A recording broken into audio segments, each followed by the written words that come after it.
ہمارے چینل کو سبسکرائب کریں اور بیل آئیکن دبائیں۔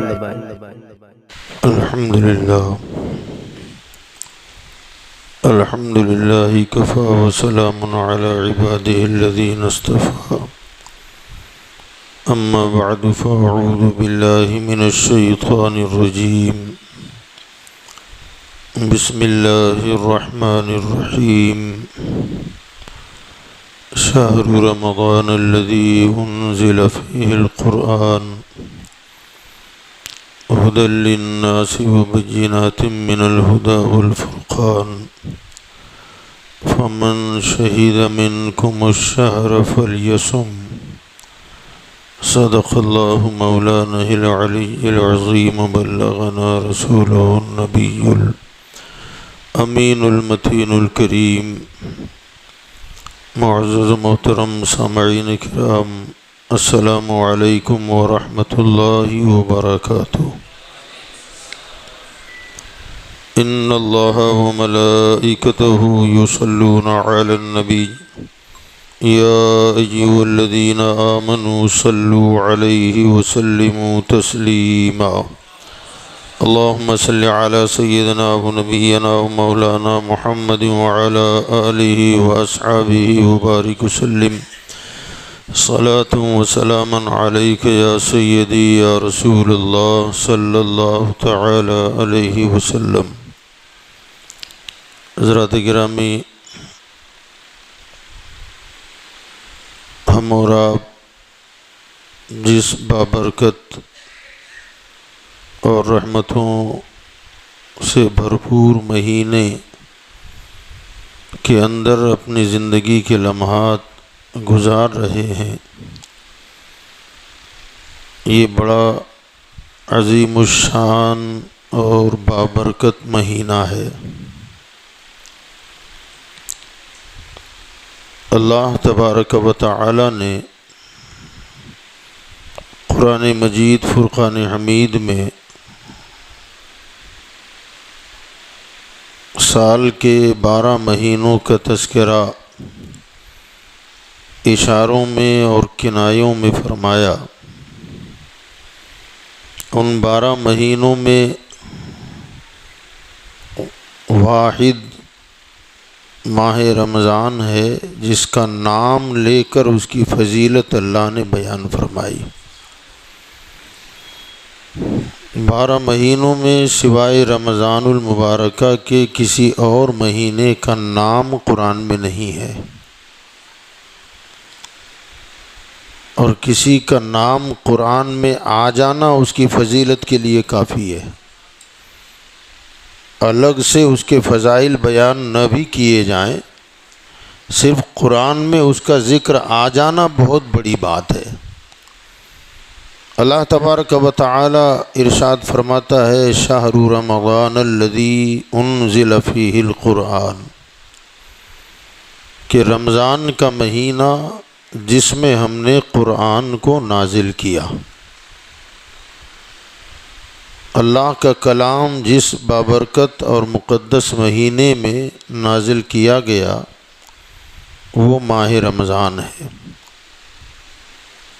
ھدی للناس وبینات من الہدی والفرقان، اس قرآن میں لوگوں کے لیے ہدایت اور رہنمائی ہے، اور حق و باطل میں فرق کرنے والی یہ کتاب ہے۔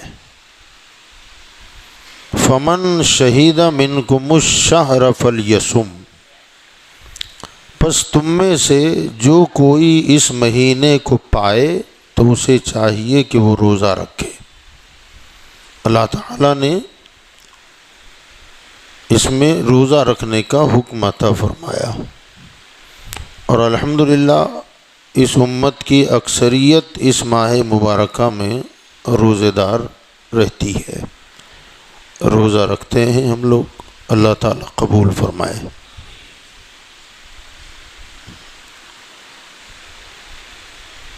یوں تو دیگر عبادات جو ہم بجا لاتے ہیں وہ ساری عبادتیں اللہ ہی کے لیے ہیں، مگر روزے کو ایک بڑی خصوصیت حاصل ہے۔ اور خصوصاً ماہ رمضان کے روزے جو فرض ہوئے اس میں بڑی عظیم الشان خصوصیات موجود ہیں۔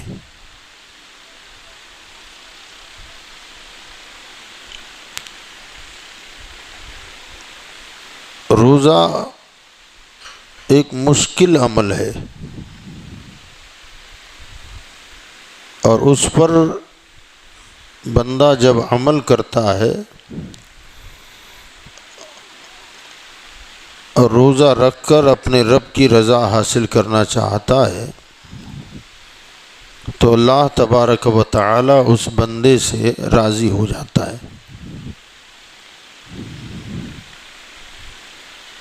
تقریباً ہر عبادت میں کچھ نہ کچھ کرنا ہوتا ہے، روزے میں کرنا نہیں ہوتا، چھوڑنا ہوتا ہے۔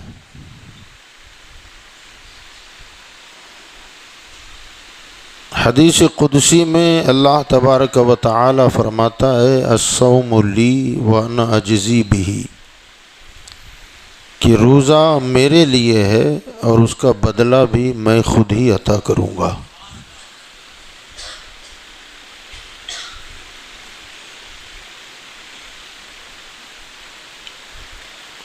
تقریباً ہر عبادات کا انعام اور اس کا صلہ اللہ تعالیٰ نے بیان فرمایا کہ اس کے بدلے میں تمہیں یہ اجر ملے گا، یہ ثواب ملے گا، جنت ملے گی، جہنم سے آزادی ملے گی، بخشش ملے گی، نجات ملے گی۔ مگر روزے کے لیے یہ فرمایا کہ وہ تو میرے لیے ہے، اس کے بدلے میں کیا دوں گا وہ میں جانے اور میرا بندہ جانے۔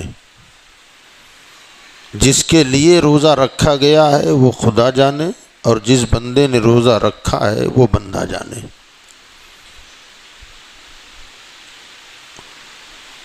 روزے میں ایک خاص بات اور بھی ہے، وہ خاص بات یہ ہے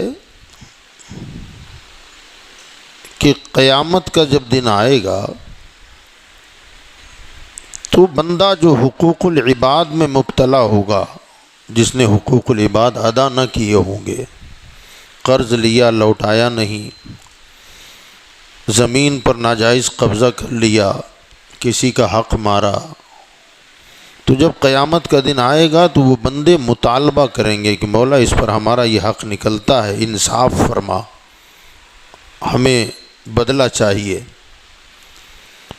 تو اللہ تبارک و تعالی اس بندے کے حق کا بدلہ کیا دے گا؟ فرمایا جتنا حق مارا گیا ہوگا اس کے مطابق اس بندے کی نیکیاں اسے دی جائے گی۔ بلکہ یہاں تک فرمایا گیا کہ اگر دنیا میں کسی نے کسی کا ایک پیسہ کھایا ہوگا ناجائز طریقے سے،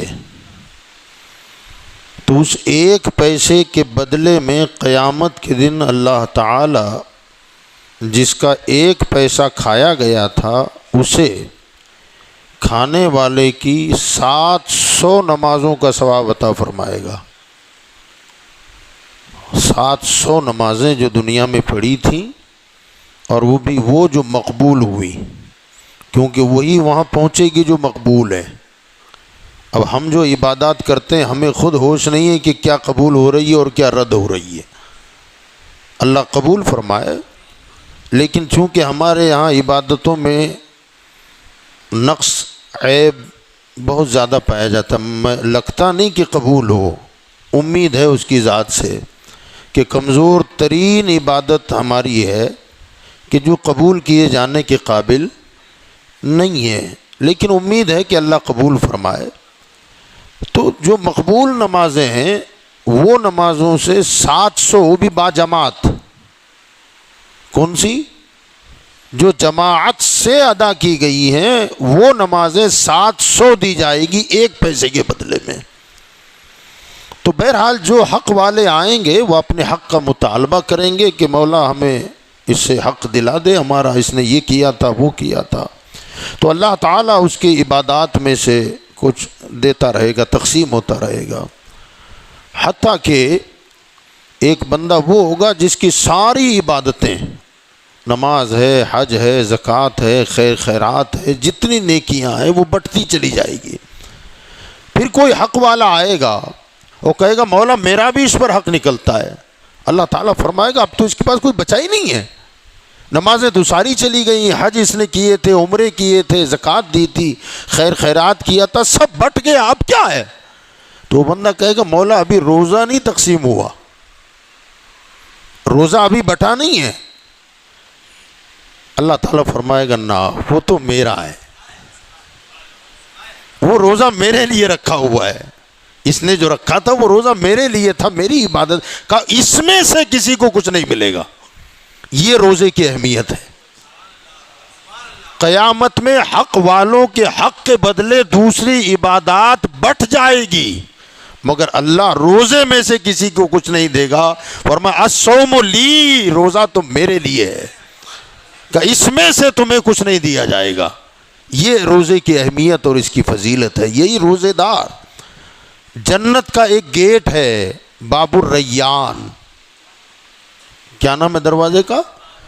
باب الریان۔ حضور صلی اللہ علیہ وسلم فرماتے ہیں کہ اس دروازے سے صرف روزے دار کا داخلہ ہوگا، کسی اور کا اس دروازے سے داخلہ نہیں کیا جائے گا۔ جنت میں باب الریان سے صرف روزے دار جائیں گے۔ ہم دیکھتے ہیں نا بڑے بڑے فنکشن ہوتے ہیں، بڑے بڑے پروگرام ہوتے ہیں، عوام کے لیے آنے جانے کے گیٹ الگ ہوتے ہیں، اور بعض مخصوص گیٹ ہوتے ہیں وی آئی پی، اس میں سے ہم جیسے لوگ نہیں جاتے، وہ بلند درجے والے خاص وی آئی پی لوگ ہوتے ہیں، وہیں سے ان کا آنا بھی ہوتا ہے اور وہیں سے ان کا جانا بھی ہوتا ہے۔ تو جنت میں تو مختلف دروازے ہیں، مگر وی آئی پی گیٹ روزے داروں کے لیے ہوگا، کہ اس میں یہ روزے دار داخل ہوں گے، یہاں سے کوئی اور دوسرا داخل نہیں ہوگا، روزے داروں کے لیے یہاں سے جنت میں انٹری کی جائے گی۔ بہرحال روزہ اللہ تعالیٰ کی بڑی خاص عبادت ہے۔ اللہ نے فرمایا الصوم لی وانا اجزی بہ، روزہ میرے لیے ہے اور اس کا بدلہ میں خود عطا کروں گا۔ اور اسے بعض علماء نے محدثین نے یوں بھی پڑھا ہے کہ الصوم لی وانا اجزا بہ، کہ روزہ میرے لیے ہے اور اس کا بدلہ میں خود ہو جاتا ہوں، اس کا جو بدلہ ہے وہ میں خود ہو جاتا ہوں۔ یاد رکھیں کہ روزے کے علاوہ تمام عبادات میں اطاعت کا غلبہ ہے، اطاعت کا، فرما برداری۔ روزہ ایک ایسی عبادت ہے اس میں عشق کا غلبہ ہے، محبت کے ساتھ رکھا جاتا ہے۔ یہ دوسری عبادت میں اطاعت کا جذبہ اور غلبہ ہوتا ہے، لیکن روزے میں اطاعت تو ہے مگر اس میں عشق کا غلبہ ہے، اور اطاعت کا بدلہ انعام ہوتا ہے اور عشق کا بدلہ ملاقات ہوتی ہے۔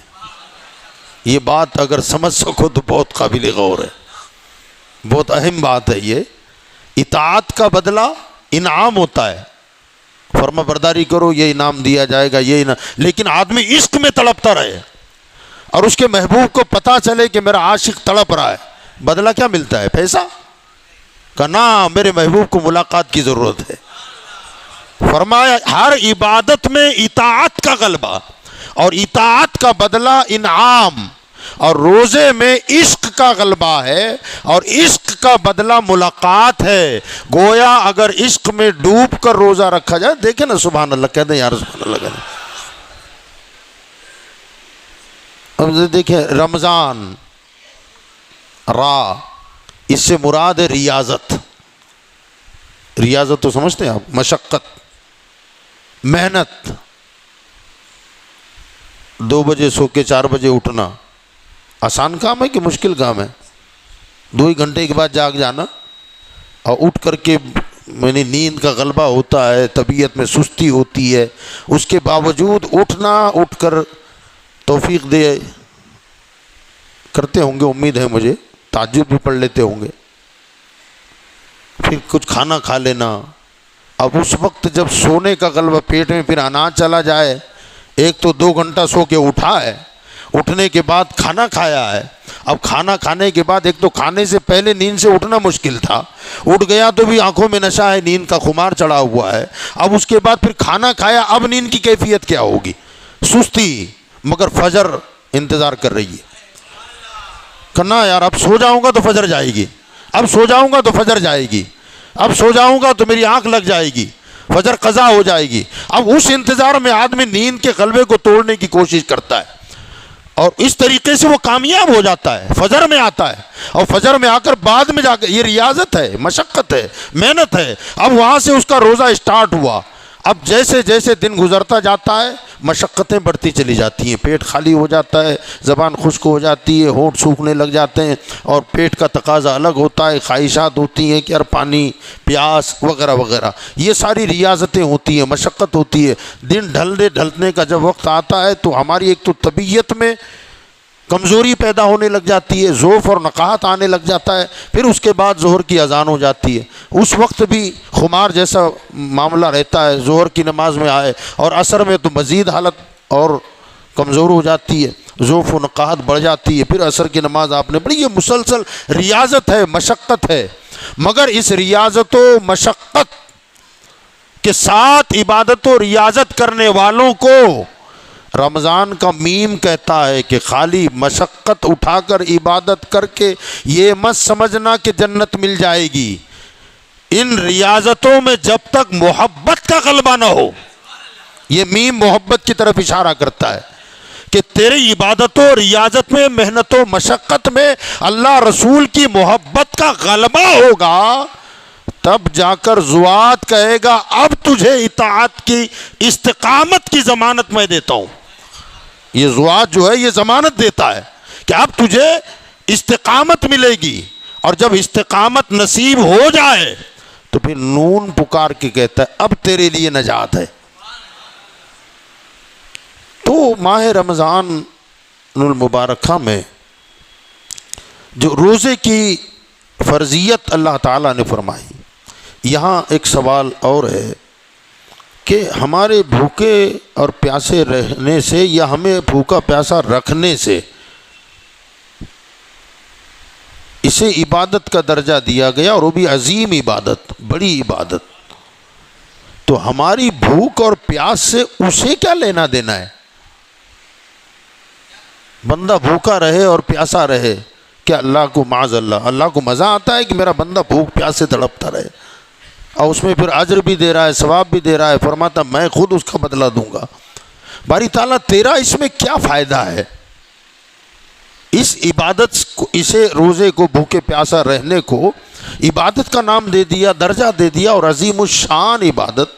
تو اگر اس کو سمجھ لیں نا ہم کہ اللہ تبارک، مجھے میری بچی نے ایک سوال کیا ابھی چند دنوں پہلے ہی، وہ شاید یہی ذہن میں آئے کہ بھوکا رہنے پر ثواب کیوں ہے، اور اللہ کیوں ہمیں بھوکا رکھتا ہے؟ تو میں نے اس سے یہ کہا کہ بیٹا بعض اوقات کچھ چیزیں کھانے پر تمہاری والدہ تمہیں ڈانٹتی ہیں کہ یہ مت کھانا، تو کہا ہاں، تو میں نے کہا کیا دشمن ہے تمہاری کہ یہ مت کھانا، ڈانٹتی ہے، اگر تم پھر بھی نہ مانو تو مار بھی دیتی ہے، منع کیا تھا نا نہیں کھانا ہے، کیا وہ دشمن ہے؟ تو کہنا دشمن تو نہیں، میں نے کہا پھر کیوں روکتی کیوں ہے؟ ظاہر بات ہے وہ جانتی ہے کہ یہ اس وقت یہ چیز کھائے گی تو نقصان ہوگا، اپنی اولاد کو نقصان سے بچانے کے لیے کوئی نقصان دہ چیز سے روکا جاتا ہے۔ اللہ تعالیٰ 70 ماہوں سے زیادہ ہم سے محبت فرماتا ہے، فرما میرے بندو تمام بیماریوں کا گھر تمہارا معدہ ہے، ہمارا جو پیٹ ہے نا، ساری بیماریوں کی جڑ ہی وہ جگہ ہے، اس میں خرابی پیدا ہوتی ہے، بیماریاں شروع ہو جاتی ہیں، یہ بیماری وہ بیماری وہ بیماری، اس کی جڑ کیا ہے؟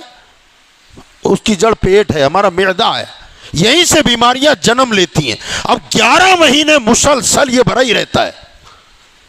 اب یہ بھرا رہتا ہے تو اس میں ایکسٹرا چیزیں ہیں، اس سے خون کے ذریعے سے چربی کا اضافہ ہو جانا، وہ کہتے ہیں کولیسٹرول بڑھ گیا، خون گاڑھا ہو گیا، یہ ہو گیا، وہ ہو گیا۔ اللہ تعالیٰ نے 1 مہینہ گیپ دلا دیا، اسے خالی رکھو۔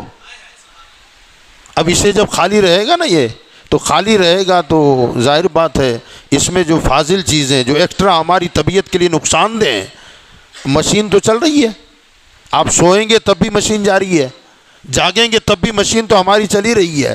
اب یہ ہماری مشین کا ایندھن ہے کھانا۔ اب اس میں اگر کھانا ختم ہو گیا، مشین بند نہیں ہو رہی ہے، مشین چل رہی ہے۔ جب مشین چل رہی ہے تو اب وہ کیا جلائے گی؟ ہاں جی، ہمارے گڈو بھائی بہت ماہر ہیں اس کے۔ ہاں، وہ پیٹرول ختم ہو جاتا ہے نا گاڑی کا، تو میں نے دیکھا ہے وہ نیچے جھک کے کچھ ایسے دباتے ہیں، کیا ہوتا ہے وہ چوک، وہ پھر دبنے کے بعد کیا نکلتا ہے؟ گاڑی تو چلتی ہے، مگر وہ جو سائڈ میں پڑا ہوا تھا نا وہ پیٹرول نکلنے لگتا ہے۔ اب ہماری باڈی میں جو ہمارے پیٹ کا ایندھن ختم ہو گیا، اب سائٹ میں جو ہوتا ہے وہ ہماری بیماریوں کے لیے ہے، وہ بیماریاں اسے جنم لیتی ہیں۔ اللہ تبارک و تعالی ہمیں 1 مہینے کا ریسٹ دیتا ہے کہ اب اس میں زیادہ ایندھن مت ڈالنا، وہ سائٹ میں جو فاضل مادہ پڑا ہوا ہے نا وہ چوک ذرا دبا دینا رمضان میں، تو وہ غلط جمع جو مادہ ہوا ہے وہ مشین اسے جلا دے گی، اور جب جلا دے گی رمضان گزرے گا نا تو پھر ایک دم باڈی فریش ہو جائے گی۔ یہ اللہ تعالیٰ کی حکمتیں ہیں، یہ اگر بندہ اسے سمجھ سکے تو کیا فرمایا اللہ تعالیٰ نے قرآن میں؟ فرمایا وَمَنْ كَانَ مِنْكُمْ مَرِيضًا أَوْ عَلَى سَفَرٍ فَعِدَّةٌ مِّنْ أَيَّامٍ أُخَرَ وَعَلَى الَّذِينَ يُطِيقُونَهُ فِدْيَةٌ طَعَامُ مِسْكِينٍ فَمَنْ تَطَوَّعَ خَيْرًا فَهُوَ خَيْرٌ لَهُ وَأَنْ تَصُومُوا إِن كُنتُمْ تَعْلَمُونَ۔ صحیح پڑھا؟ اللہ فرماتا ہے کہ تم پر روزے فرض کیے گئے، ہاں اگر تم سفر میں ہو، بیمار ہو، روزہ رکھنے کے قابل نہ ہو، اور بعد میں بھی امید نہ ہو کہ میں روزہ رکھ سکوں گا، تو فرمایا کہ 1 مسکین کو پیٹ بھر کے کھانا 2 وقت کا کھلا دینا۔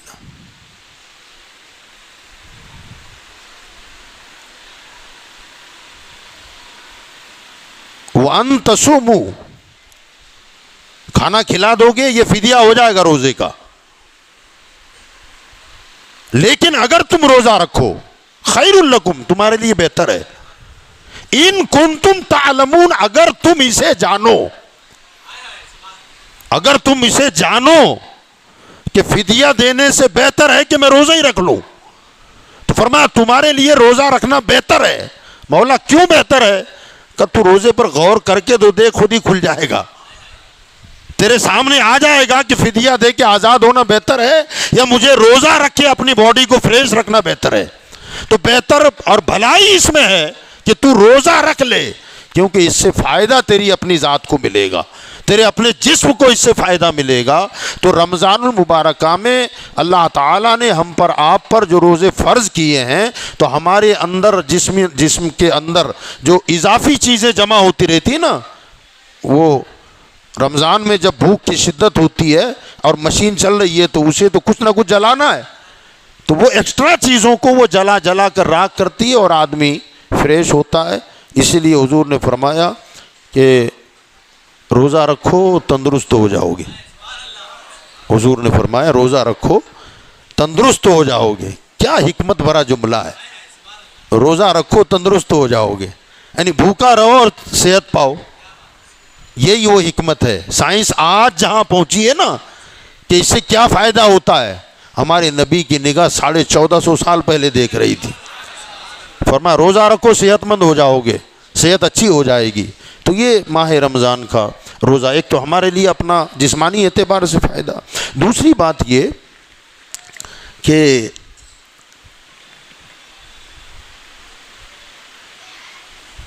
اس میں بھوک اور پیاس کی تکلیف اٹھانی پڑتی ہے. اور بھوک اور پیاس کی جب تکلیف اٹھانی پڑتی ہے تو یہ سب ہمارا آپ کا سب کا مشاہدہ ہے. افطار میں ہم کتنی محبت بھری نظر سے پانی، شربت اور کھانے کو دیکھتے ہیں. میں ہوں، آپ ہو، سب کی بات ہے نا. یعنی کہ ہر چیز کتنی اچھی لگتی ہے. دسترخوان پہ سج جائے، اب بھی 3-4 منٹ 5 منٹ بچے ہوں تو بہت حسین لگتی ہے، وہ بہت اچھی لگتی ہے. کیوں کہ صبح سے لے کر شام تک پانی اور کھانا ہم سے روکا گیا تاکہ تمہیں اس کی عظیم نعمت ہونے کا احساس ہو جائے کہ کھانا پانی اللہ کی کتنی بڑی نعمت ہے.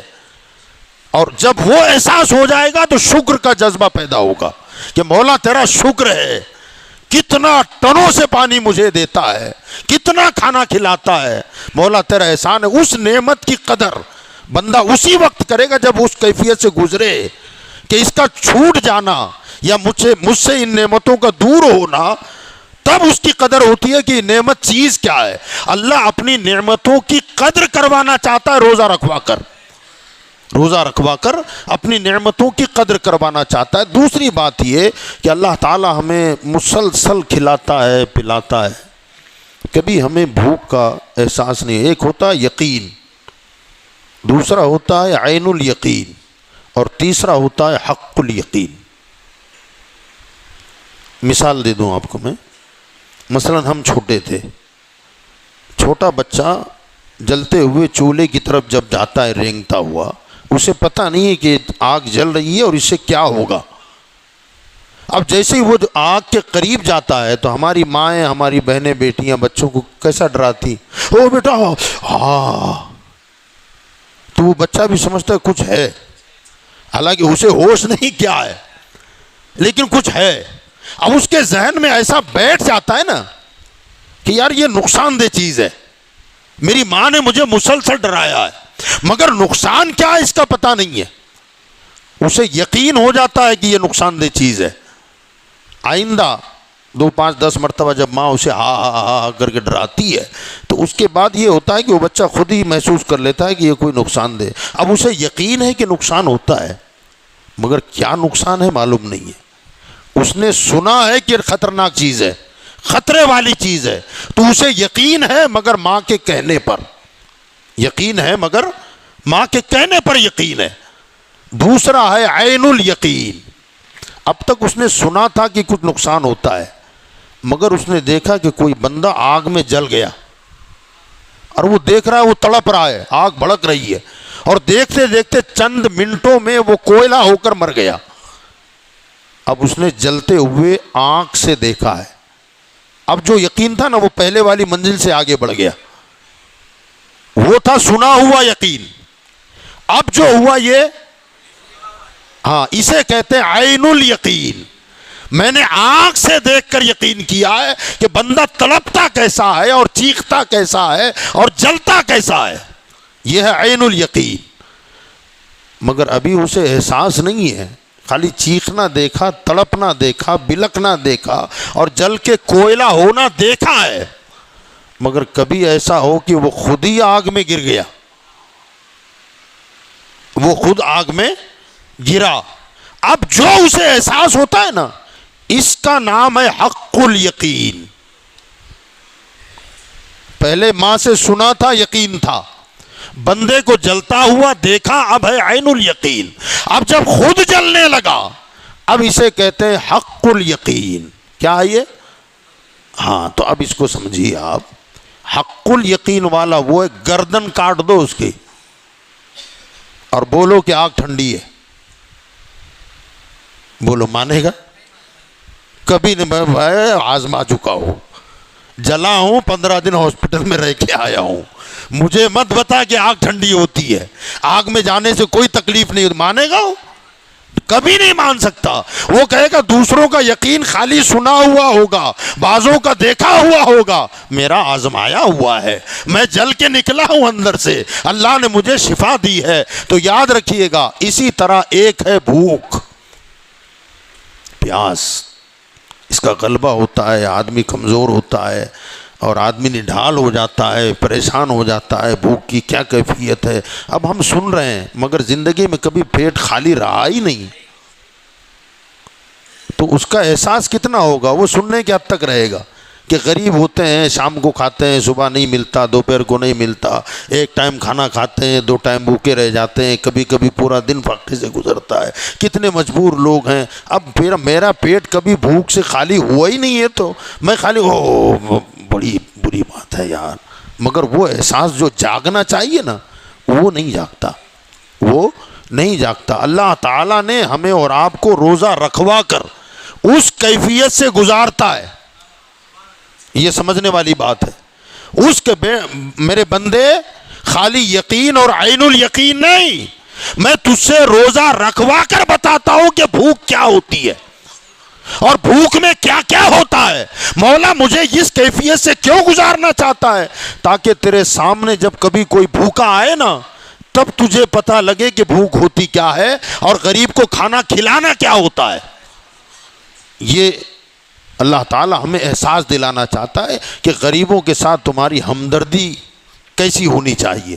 یہ نتیجہ کب نکلے گا؟ جب ہم اس راستے سے گزریں گے تب پتہ چلے گا کہ آخر بھوک کیا ہوتی ہے، نڈال ہونا کیا ہوتا ہے، پیاس کیا ہوتی ہے۔